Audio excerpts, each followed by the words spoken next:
When will they arrive? Will your family be disintegrated first or last? Will your family dog become their leader? With Holtau's alien invasion insurance, you don't have to worry. Alto, we got your back.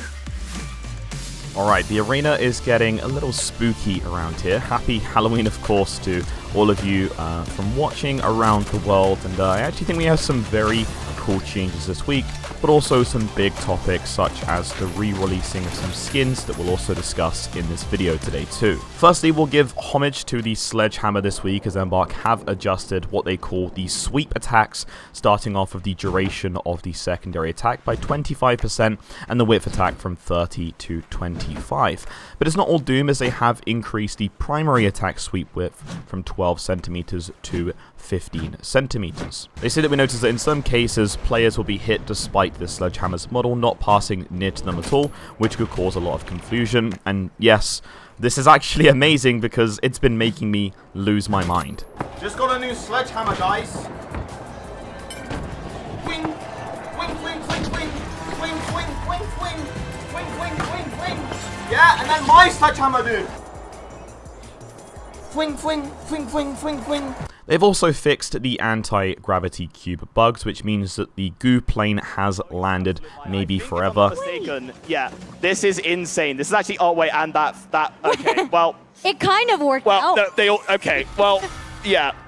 Now, a big change is something that I've actually been asking for on stream, which I just felt would be a great addition to the game, is an introduction of rewarding you for things like environmental eliminations. And this week, surprise, surprise, we actually have it now in the game. This means that they will give the reward to the player if you get an elimination in a unique way that's not, you know, for example, a melee or a weapon.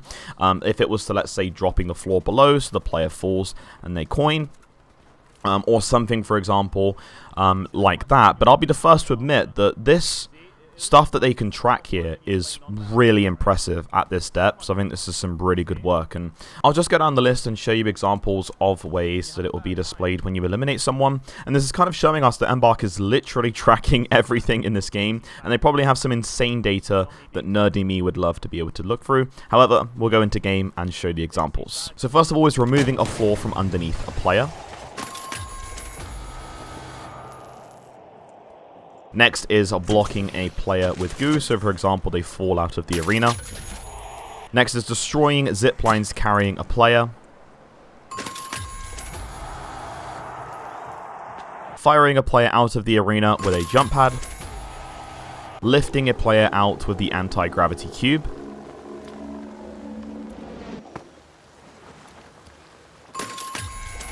Pulling a player with the winch claw.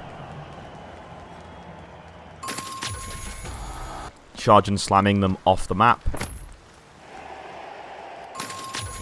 And finally causing a player to fall using the gateway. And this is very cool because it means that we will likely be seeing a broader expansion of this in the contracts too, for a better variety. So I guess we should all prepare for the 50 eliminations by removing a floor beneath a player contract. They state here that this is the first iteration of this system. There's quite a few knobs to turn since there's a huge amount of ways in which players can end up falling out of bounds. We can't track absolutely all types of interactions due to the infinite amount of possibilities, including some exceptions such as physics to physics, but we've tried to catch most of these common ones as well. So this is actually insane, and I think this is, again, just a nice step forward in the game for the subtle player base. God damn, this looks pretty damn cool with the candles in the background here, the pumpkins as well. Oh my god, we have the cosmetics, dude. Okay, store. This took my eyes instantly, but we have the pumpkin back, I think. This was back. This pumpkin head right here was actually in, if I'm not mistaken, the open beta. And obviously everyone was allowed access to purchase it. But this just looks insane. This looks super cool. It's called the Underworld Outcast. This is for contestants who plan to carve out a place for themselves in the arena. And actually, funny enough, this kind of matches my Ospu skin. For the Halloween event, I might actually just wear this. Of course, that is a buy, so I'm going to be buying that right here, right now. And there it is. It's back in our collection, this time permanently. There we go. I've replaced your head. You are now Pumpkin. Alright, there we go. Then we have the Loop de Loom set. Oh my god, this looks so sick.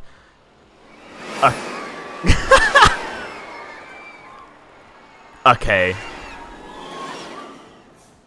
No actual way. How do they do so good every time? Who even thought of this skin to be added into the game? This is insane.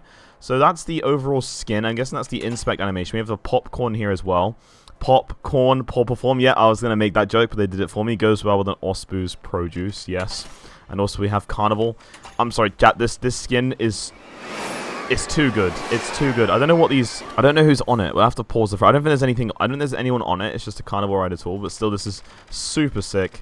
Man, they're making me buy stuff this week, chat. God damn. And then we have the Go Batty wings right here as well. Oh, this looks good, though, for this. Okay, so for contestants who've been told they have a bit of a bat attitude, I don't think I'm going to buy this just because it looks cool for this outfit. This looks like more evil. But I think if anyone has like the cosmetics, I know that you guys have like an all black outfit, for example. This would go kind of hard with that all black outfit too. So that is everything there. Then we have the Captain Sorcerian set. Now here is a big point of the video here. So if you guys don't know, this set right here, I think it costs 3,000 multi-bucks. And the big thing behind this was that this set right here was actually previously earned from the Season 1 Battle Pass all the way back in 2023. Now, obviously, this has caused some frustration for some players, obviously, because these things here that you see were actually not purchasable, they were earnable, right, which is obviously a bit of a different shift. Obviously, this is a super popular one as well, and things like that. So, obviously, you can tell, and it makes sense why people are frustrated with that not being an exclusive skin, despite obviously them having it posted in the Battle Pass area during the writing of the release in Season 1. But also as well, you can see that those players that, for example, weren't there able to play the game at the time, didn't get access to it, and they might want this skin and this collection, for example, as well. So you can tell there is a bit more of a disconnection and disparity between the two sides of the coin. Personally, in my opinion, this is coming from someone who plays Counter-Strike. This is coming from someone who does value exclusivity. My angle is this. I was here during the finals when there was times of the game that, for example, other people weren't here. And we want to wear that as a badge, as an icon, or you know, a badge of honor to show other players, yeah, we were here first. And I think that that value, what I just said there, is super important for the people that, for example, are very dedicated players to this game. So by making a change like this, you are going to upset dedicated players to the game. However, here's my take on this overall. Is there enough things that are exclusive that show themselves in the game to show other players that you were here first? And my take is this: yes, there is. I know, obviously, you guys might, for example, have grinded for this, and you might have sacrificed time to get this skin when you can now just purchase it, right? But obviously, you know, the Battle Pass in Season 1 was cheaper. But when we take a look at other things that are in the game, were you there, for example, to get like I have now? As you can see, I am one of those players. I'm with you guys. I have the open beta hoodie, the Osboo's hoodie.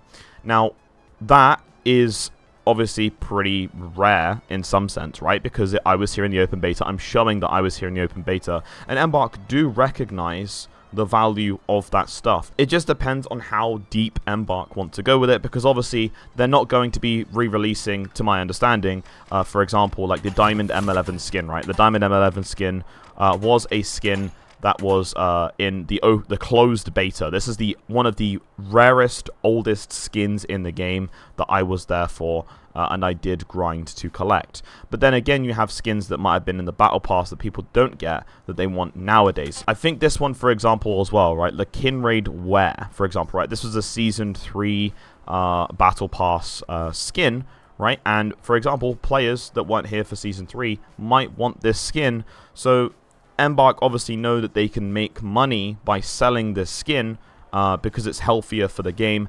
I think that for developer it's a win, and for players overall it's a win. It's just that my only concerns are how deep is Embark going to go with the exclusivity of skins, right? For example, something that would kind of suck would be like here as well, right?